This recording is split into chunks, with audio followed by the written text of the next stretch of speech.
ఎప్పటికప్పుడు తాజా వార్తలను అందిస్తున్న కేఆర్ క్రైమ్ న్యూస్ కు స్వాగతం.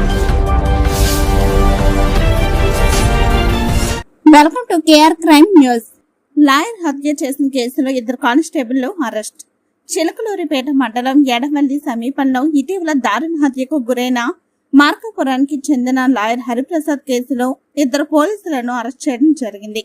కానిస్టేబుల్ వెంకట కోటయ్యకు హరిప్రసాద్ భార్యతో అక్రమ సంబంధం పెట్టుకున్న నేపథ్యంలో హరిప్రసాద్ అడ్డు తొలగించడం కోసం కానిస్టేబుల్ కోటయ్య ఓ పథకం వేసి కోటయ్య స్నేహితుడు కొండారెడ్డి అనే మరొక కానిస్టేబుల్ సహాయంతో లాయర్ ప్రసాద్ ను రాడ్డుతో కొట్టి తలపై బండరాయితో కొట్టి హత్య చేసి రోడ్డు ప్రమాదంగా చూపించారు.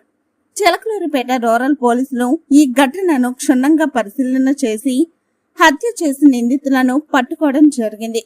కేసును ఛేదించిన rural CA Subbarayudu, SI Anil, lady SI Lekha Priyanka, Edlapadu SI Sri Sivaramakrishna మరియు సిబ్బందిని పల్నాడు జిల్లా SP B Krishnarao, DSP M Hanumantharao అభినందించారు. తీవ్ర ప్రయత్నం చేశారు ముద్దాయిలు.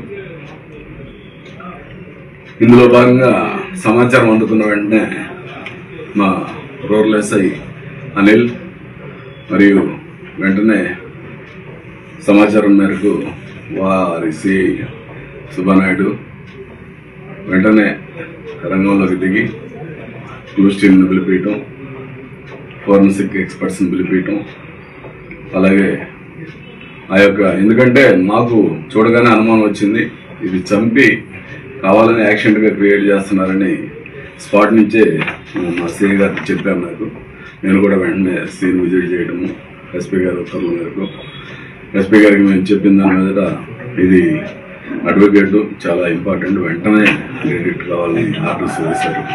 వారి ఆర్డర్స్ మేరకు మూడు టీముల్ని పూర్తిగా ఈ పని మీదే పెట్టడం జరిగింది.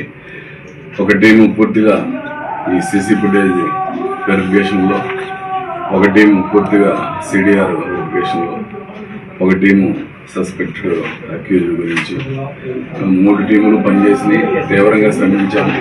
దాదాపు 48 అవర్స్ నిద్ర లేకుండా పనిచేస్తే ఈరోజు సక్సెస్ఫుల్గా ఈ ప్రెస్ మీట్ పెట్టగలుగుతున్నాం.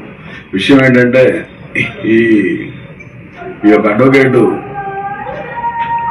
మార్కాపురం అడ్వకేట్ యొక్క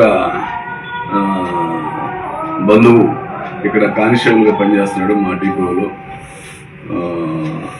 అతనికి అంటే అతను ఈ చనిపోయిన అతని అడ్వకేటు 2 అక్క చెల్లెల పిల్లలను చేసుకున్నారు. వీళ్ళు అక్క చెల్లెల పిల్లలను చేసుకున్న తర్వాత బాగానే ఉంటున్నారు. బట్ సమ్ ఇల్లీగల్ ఇంటిమసీ మీద ఏదో డౌట్ ఉంది వీళ్ళకి.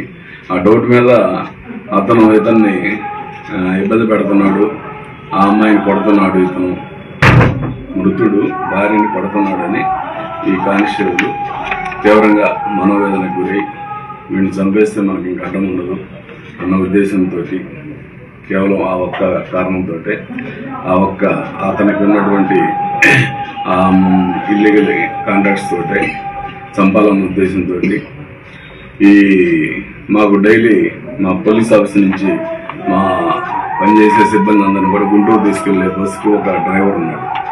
ఈ 2వ ముద్దాయి అతని పేరు వచ్చేసి కొండారెడ్డి శ్రీనివాసరావు. ఇతను సహాయం తీసుకున్నాడు. సహాయం ఎలాగంటే ఇతనికి యాక్సెస్ ఉంది, అక్కడే పనిచేస్తాడు కాబట్టి కానిస్టేబుల్ కూడా ఈ 2 ఫ్రెండ్స్ అయ్యారు. అక్కడ బాగా ఎప్పటి నుంచో ఫ్రెండ్స్ ఉన్నారు గత 1 year నుంచి. సో అరే ఇట్లా నాకు సహాయం చేయాలి అంటే వాడు చేస్తానన్నాడు. అయితే నేను ఎవరికి ఎందుకు చేయాలంటే సరే 5 లక్షలు ఇస్తానని మాట్లాడుకున్నాడు. 5 lakhs ఇచ్చే ఒప్పందం మేరకు వాడు రెడీ అయిపోయి ఒక రాడ్ కొన్నారు. ఆ రాడ్ వచ్చేసి కొన్న ప్లేస్ కూడా మా సిఐ గారు పర్సనల్గా వెళ్ళి వెరిఫై చేసి రాడ్ కొనడానికి వీళ్ళిద్దరు వెళ్ళిన సీసీ ఫుటేజ్ కూడా రికవర్ చేయడం జరిగింది ఇందులో. అదేవిధంగా రాడ్ కొని వీళ్ళు బ్రాండ్ షాప్కి వెళ్ళారు. ఫస్ట్ నర్సాపేటలో ఆర్టీసీ బస్ స్టాండ్ బార్ షాప్కి వెళ్తే అక్కడ ఉంటున్నటువంటి సీసీ ఫుటేజ్ కూడా మేము క్యాచ్ చేయడం జరిగింది. సో అక్కడ ఒక బ్రాందీ బాటిల్ తీసుకున్నారు. ఆ బ్రాందీ బాటిల్ తీసుకొని ముందే ప్రీ ప్లాంట్ ఇతనికి